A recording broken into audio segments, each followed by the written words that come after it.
Actually Hindustan के लिए गर्व की बात है कि market at new high, congratulations. Stock जो पसंद है इस वक्त मुझे, वो मेरा पोर्टफोलियो स्टॉक है, ऑल्सो ट्रेडिंग स्टॉक, वो है इंडसइंड बैंक। अब ट्रेड कर रहा है 1524 का, स्टॉप लगाना चाहिए 1505 का, ज्यादा नहीं। ट्रेडिंग पॉइंट ऑफ व्यू इसका टारगेट मेरे ख्याल से नियर टर्म में 1550 का है, लेकिन जो मेरा ट्रेडिंग पोर्टफोलियो है उसका टारगेट करीब 1650 1700 का है। तो मुझे तो लगता है लॉन्ग फुल है, और जो बहुत बढ़िया बेस बना है इंडसइंड का बैंक, नया मूव शुरू हुआ है इंडसइंड बैंक। बिल्कुल। अच्छा हर्षिता, एक और चीज़ है, मैं एक्चुअली कल हैरान था इंडसइंड बैंक का रिएक्शन देखकर, क्योंकि इसमें मार्केट में हो क्या रहा है कि स्ट्रॉन्ग अर्निंग्स पर या तो आप उसी दिन रिएक्ट करते हैं या फिर वरना एक दिन छोड़ के आप रिएक्ट करते हैं। आपको एमसीएक्स याद होगा, और रिजल्ट वाले दिन स्टॉक गिर गया था, अगले दिन उससे डबल चला स्टॉक। ठीक है, I think same IndusInd bank के केस में हुआ है। कल ये जितना गिरा था उससे ज़्यादा आज ये चला, कल या परसों जितना गिरा था ये देखिए, आई थिंक कल या परसों गिरा था शायद ये।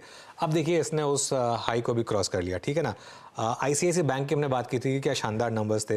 आई थिंक आज के आपने अभी आरईसी के नंबर्स देखे। ये जो मार्केट में रैली हो रही है ना, ये रैली अभी देखिए आईसीआईसीआई बैंक किस तरीके से भागा, और जहां पर भी डिप आ रही है ना कोई है जो एकदम से बाय करने को आ जाता है।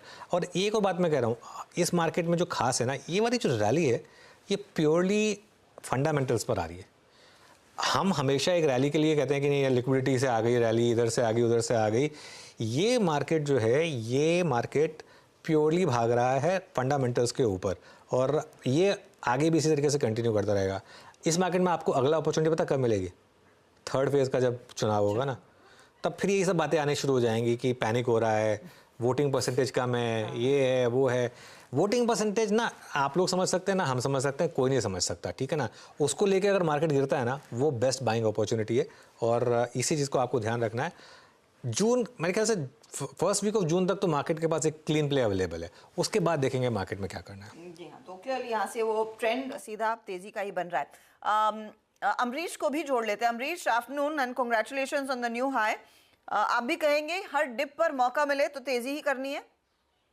हाँ, क्योंकि अभी तो I think it's complete breakout from the earlier levels. तो मुझे लगता है कि यहाँ से मार्केट करीब 23,500 तक इजीली जा सकता है before the elections, before the election results. तो क्लियरली तेजी है, तो any sort of dips should be bought into. Okay, sort of dip should be bought into. चलिए अब कुछ कॉल्स और लेना शुरू करते हैं। Rachna ji, good afternoon.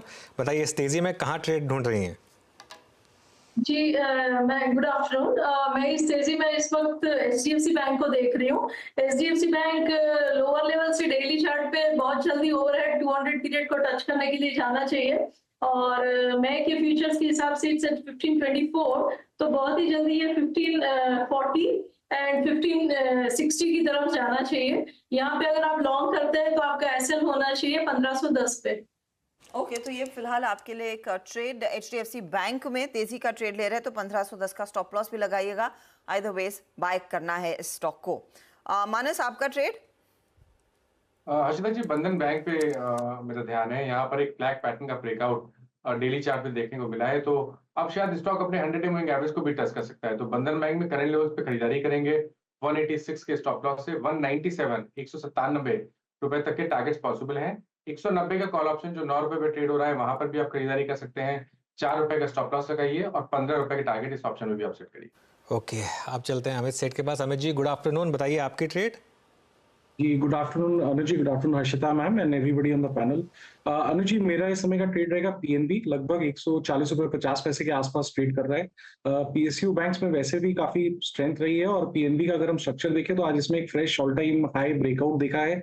Volume जो आज के सत्र में हम देख रहे हैं वो ऑलरेडी कल के वॉल्यूम्स को क्रॉस कर चुका है, और पिछले 2-4 दिनों में यहाँ डिलीवरीज काफी अच्छी रही हैं।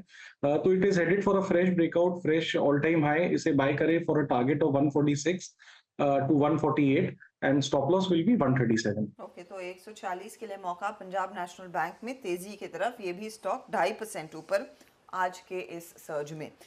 जतिन, गुड आफ्टरनून, आपका ट्रेड? Good afternoon everybody. तो मेरा ट्रेड लॉरस लैब्स में बाय की तरफ होगा। एक दो वीक का एक कंसोलिडेशन या करेक्शन कंप्लीट करके एक नई rally on the upside start कर रहा है, तो लॉरस लैब्स में बाय की सलाह रहेगी। स्टॉप लॉस मेरा 440 का रहेगा और टारगेट 495 के रहेंगे। Okay, Amrish, good afternoon. Stock specific आपकी कॉल क्या होगी? गुड आफ्टरनून अनुज। मेरा पिक है स्टार हेल्थ इंश्योरेंस। एक लीडर है रिटेल हेल्थ इंश्योरेंस में विद 33% मार्केट शेयर, करीब 6,84,000 एजेंट्स है। across the country, and this is growing at about 16% CAGR.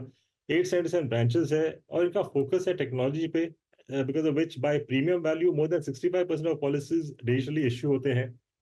14,200 hospitals हैं इनके नेटवर्क में, which gives cashless facilities, और best in class OPEX to gross written premium ratio है, which is about 16.9%. इनके earnings आज ही आए हैं और काफी अच्छे अर्निंग्स है. Gross written premium has it's about 500 crores Q4 में, which is compared to Q4 last year करीब 18% का ग्रोथ है, और combined ratio is standing at about 92.8%. PAT has grown by about 40%.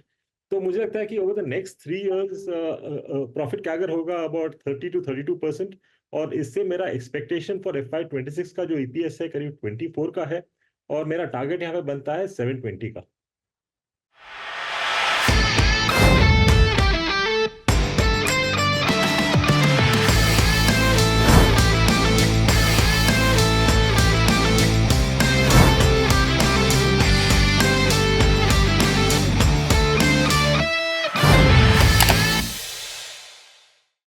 बता दें कि मनी कंट्रोल पर दिए गए विचार एक्सपर्ट्स के अपने निजी विचार होते हैं. वेबसाइट या मैनेजमेंट इसके लिए उत्तरदायी नहीं है. यूजर्स को मनी कंट्रोल की सलाह है कि कोई भी निवेश निर्णय लेने से पहले सर्टिफाइड एक्सपर्ट की सलाह लें.